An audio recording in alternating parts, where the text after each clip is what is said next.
Start with plain water, add bubbles, mix in the perfect flavor.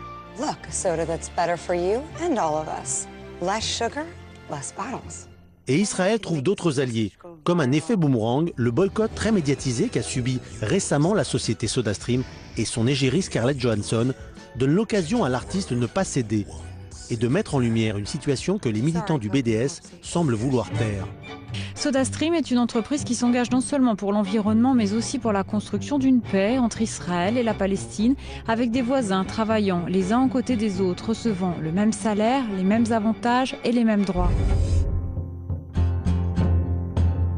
Des arguments souvent développés par les anti-boycotts. Nous nous sommes donc rendus sur place, en Cisjordanie, dans l'une des zones industrielles situées dans les implantations où sont employés près de 30 000 Palestiniens. Et nous avons posé la question du boycott aux premiers concernés.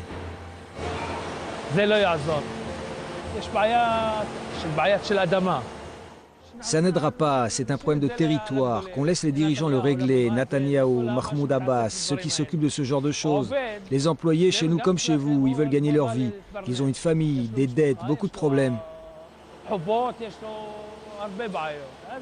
Les employés veulent juste travailler et nourrir leurs enfants, c'est tout ce qui intéresse les employés. Nous avons également tenté de comprendre leurs conditions de travail. Les accusations d'exploitation, d'esclavagisme, mais surtout d'apartheid, étant le premier argument des militants anti-boycott.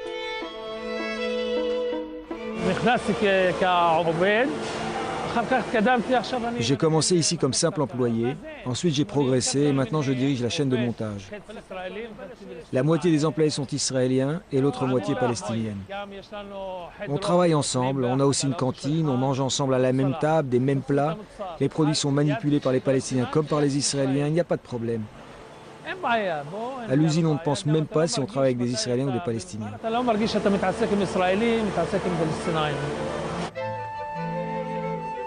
Mais à Paris comme ailleurs, les militants semblent vouloir ignorer cette réalité, comme ils préfèrent ignorer les voix qui pourraient ébranler leur certitude. C'est vrai, si les Européens boycottent, s'ils marquent les produits, je ne pourrai pas vendre en Europe. Mon usine fermera ou sera réduite et les gens devront rentrer chez eux. Voilà tout. Les Israéliens en souffriront aussi, mais ils trouveront un nouveau travail. Les Palestiniens auront beaucoup plus de mal. Le débat politique sur ce territoire, il faut le laisser à Mahmoud Abbas et à Bibi Netanyahou. C'est à eux de décider si ce territoire restera palestinien ou israélien. Mais on n'a pas le droit de toucher aux zones industrielles. C'est l'espoir des deux peuples, c'est l'espoir des simples hommes. C'est le chemin le plus sûr pour la paix.